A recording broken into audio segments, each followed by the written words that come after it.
Ready to move in premium triplex villas at Kollur APR Projects. JP Ventures పేరు మీద జగన్ బినామీలు దాదాపు కోట్ల scam ఇసుక దోచేశారు. అందరూ అడిగిన వాళ్ళని కిషన్ అనే రిపోర్టర్ని చిత్తూరులో చంపేశారు. ఇక లా అండ్ ఆర్డర్ దృష్టికి వస్తే ఆంధ్రప్రదేశ్ హైయెస్ట్ గాంజా క్యాపిటల్ అయిపోయింది.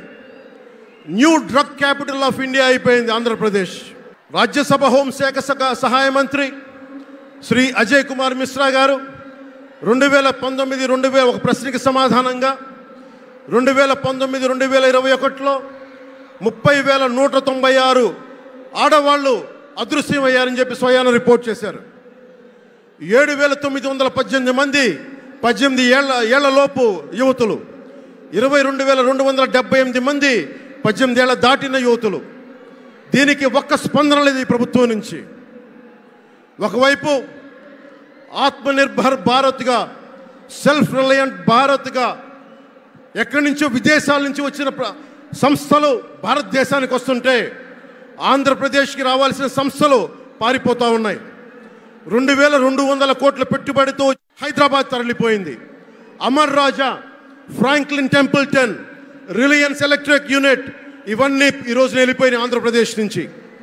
పారిశ్రామిక ప్రగతి ఒకప్పుడు 2019లో 10%, 10.24% ఉండగా ఈ రోజున 10% ఉండాల్సిన ప్రగతి. దయచేసి మీరు అందరూ మైక్ సెట్ మీద పడకుండా దూరంగా వెళ్ళండి. అందరూ దయచేసి మీ ఉత్సాహం దేశం రాష్ట్రం వైపు చూపించండి, దేశం వైపు చూపించండి. మైక్ సెట్ మీద పడితే మనకి మాట్లాడటానికి ప్రధానమంత్రి గారు విలువైన మెసేజ్ ఇస్తారు.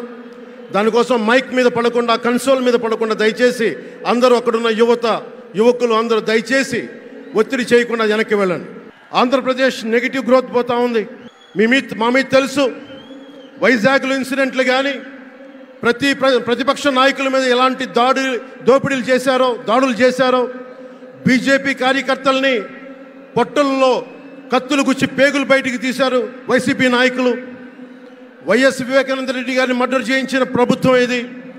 సిబిఎన్ గారిని ఇబ్బంది పెట్టిన ప్రభుత్వం అరెస్ట్ చేసి నన్ను స్వయాన అనేక పర్యాయాలు అడ్డుకున్న ప్రభుత్వం ఇది. ఈ ప్రభుత్వం పోవాలి. ఈ ప్రభుత్వం పోవాలంటే ఒకటే, డబ్బులు పెరిగిపోయిన జగన్కి ఎవరు అడ్డు ఆపు లేరు, నేను ఏదైనా చేయగలను అనుకుంటున్నాడు. రావణాసురుడు కూడా ఒకటే అనుకున్నాడు, నా చుట్టూ బంగారంతో కట్టిన లంక ఉంది, వజ్రాలతో వైడూర్యాలతో ఉన్న పుష్పక విమానం ఉంది, ధీరులు సూరులు మంది మార్బలం ఉన్నారు అనుకున్నాడు. నన్నేం చేయగలడు అనుకున్నాడు.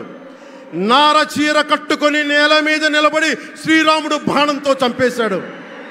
రాష్ట్రాన్ని రావణ కాష్టం చేసిన అయోధ్యకే రాముణ్ణి తీసుకొచ్చిన శ్రీ మోదీ గారు ఇక్కడ ఉంటే, రాష్ట్రాన్ని రావణ కాష్టం చేసిన చిటికిని వేలంత రావణాసురుణ్ణి తీసేయడం అంత కష్టమా? నేను తాడేపల్లిగూడెం సభలోనే చెప్పాను, ఇక్కడ నుండి నేను దేవదత్తం పూరిస్తున్నాను అని. అర్జునుడు పూరించిన శంఖం దేవదత్తం అంటే నేను దేవదత్తం అన్నాను, కానీ పాంచజన్యం అనలేదు. అది పూరించాల్సింది ద్వారకలో ఉన్న శ్రీకృష్ణుడే. అక్కడి నుండే మోదీ గారు పాంచజన్యాన్ని వచ్చిన మోదీ గారు, గుజరాత్ ద్వారక నుంచి వచ్చిన శ్రీ మోదీ గారు ఈ కురుక్షేత్ర యుద్ధం కోసం పాంచజన్యాన్ని పూరిస్తారు. ఇక్కడ జరగబోయే ఎన్నికల కురుక్షేత్రం, ఈ యుద్ధం ఫలితం ధర్మందే విజయం, పొత్తుదే గెలుపు, కూటమిదే పీఠం. ధర్మందే విజయం, పొత్తుదే గెలుపు, కూటమిదే పీఠం. జై హింద్. మీ బిజినెస్ ఏదైనా మీ ఊర్లో ప్రమోషన్ చేయాలంటే అది సుమన్ టీవీతోనే సాధ్యం. ఇప్పుడే సంప్రదించండి.